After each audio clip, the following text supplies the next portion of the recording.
Degree વગરની practice કરી લોકોના જીવ સાથે જોખમ ઊભું કરે છે તેમ આયુર્વેદિક ડોક્ટરોએ આક્ષેપ કર્યો છે કે પ્રદીપ બાબા માત્ર સોશિયલ મીડિયા ઉપરથી અધકચરું જ્ઞાન મેળવી ગંભીર બીમારીઓની સારવાર કરવાનો દાવો કરતો હતો. આયુષ મંત્રાલયના નામનો દુરુપયોગ કરી તે નિર્દોષ નાગરિકોને છેતરતો હતો. તો ડોક્ટરોના મતે યોગ્ય શિક્ષણ વગર કરવામાં આવતી આવી ઊંટ વૈદ્યગીરી દર્દીઓના સ્વાસ્થ્ય માટે જીવલેણ સાબિત થઈ શકે છે. આ માત્ર આર્થિક છેતરપિંડી નથી, પરંતુ માનવ જીવન સાથે રમત છે. સુરતના ડોક્ટરોએ મંત્રી પ્રફુલ્લ પાનસેરિયાને આવેદનપત્ર પાઠવી માંગ કરી છે કે પ્રદીપ સામે એવો દાખલો બેસાડવામાં આવે કે ભવિષ્યમાં કોઈ પણ વ્યક્તિ લોકોના સ્વાસ્થ્ય સાથે ચેડા કરતા ગભરાય. ડોક્ટરોએ જણાવ્યું હતું કે આવા ઢોંગીઓને કારણે વર્ષો જૂની ભારતીય આયુર્વેદિક પરંપરા અને સંસ્કૃતિ બદનામ થાય છે. સરકાર આવા તત્વોને શોધી કાઢવા માટે વિશેષ ઝુંબેશ ચલાવે તેવી પણ માંગ કરવામાં આવી છે. નકલી નોટથી લઈને સારવારના નામે છેતરપિંડી તપાસમાં ખુલાસો થયો છે કે પ્રદીપ ગુરુ તેના સત્યમ યોગ ફાઉન્ડેશનના ઓથા હેઠળ અનેક ગેરકાયદેસર પ્રવૃત્તિઓ ચલાવતો હતો. નકલી નોટો છાપવાની સાથે સાથે તેણે કેન્સર જેવી ગંભીર બીમારીઓ મટાડવાના ખોટા દાવા કરી અનેક લોકો પાસેથી લાખો રૂપિયા પડાવ્યા હોવાની ફરિયાદો પણ ઉઠી છે.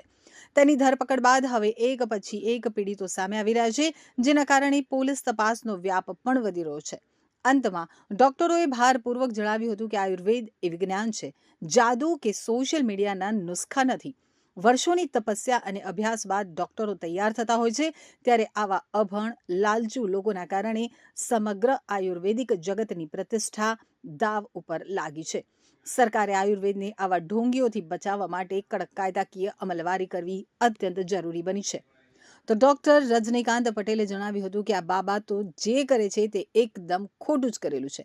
આને કારણે ઘણા લોકોના આરોગ્ય સાથે ચેડા થાય છે અને એને કારણે ઓરિજિનલ જે આયુર્વેદ ડોક્ટરો છે તે સરકાર દ્વારા માન્ય લાયકાત ધરાવે છે તેમની સામે પણ આજકાલ લોકો પ્રશ્ન કરી રહ્યા છે, જે ખૂબ જ ગંભીર વાત છે.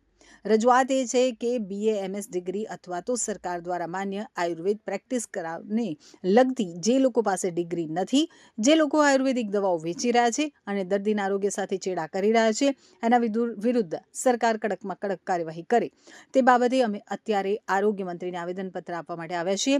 મુદ્દો એક જ છે કે આયુર્વેદિક ડિગ્રી છે એ લોકો જ આયુર્વેદ પ્રેક્ટિસ કરવા જોઈએ. જે લોકો પાસે આયુર્વેદની ડિગ્રી નથી એ લોકો પ્રેક્ટિસ કરી શકવા જોઈએ નહીં.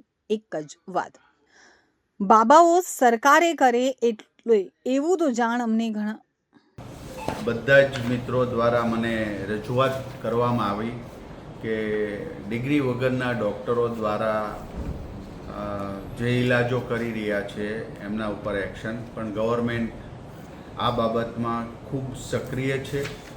એટલા જ માટે આ વિધાનસભા સત્રની અંદર રજિસ્ટ્રેશન કરાવવા માટે સમય મર્યાદા પણ લંબાવવામાં આવી છે. દરેક ડૉક્ટર પોતાનું રજિસ્ટ્રેશન કરાવી અને સંસ્થા ઉપર રજિસ્ટ્રેશન નંબર અને આ રજિસ્ટર ગવર્મેન્ટ સાથે થયેલી સંસ્થા છે એવું માનીને લોકો દર્દીઓ ત્યાં આવશે. હું વિનંતી કરું છું દરેક પરિવારજનો ગ્રામ્ય સુધી કે આવા માન્ય ડિગ્રી પ્રાપ્ત કરનારા ડૉક્ટરો સાથે જ પાસે જ દવા લેવી જોઈએ. કારણ કે એક ડૉક્ટર પોતાની આખી યુવાની ભણીને પછી ડૉક્ટર બનતા હોય છે, તો જેની પાસે શરીર વિજ્ઞાનનું પૂર્ણ જ્ઞાન હોય છે. તો મારી દરેક લોકોને વિનંતી છે કે ડૉક્ટર પાસે જ દવા લેવા જાય અથવા ઓપરેશન કરવા જાય અથવા તો તપાસ કરવા જાય. ઘણા ગામો અંતરિયાળ વિસ્તારની અંદર સાપ વીસી કરડે છે, એમાં પણ દોરા ધાગા કરે છે, વીસી ઉતારવા જાય છે. આ લોકોને પણ વિનંતી કરું છું દવાખાને જવું જોઈએ, 108ને બોલાવો. 108ની અંદર પણ વ્યવસ્થા રાખી છે કે કોઈ સાપ કરડે, વીસી કરડે તો એને ઇમરજન્સીમાં એ ઇન્જેક્શન કે વગેરે આપી શકાય.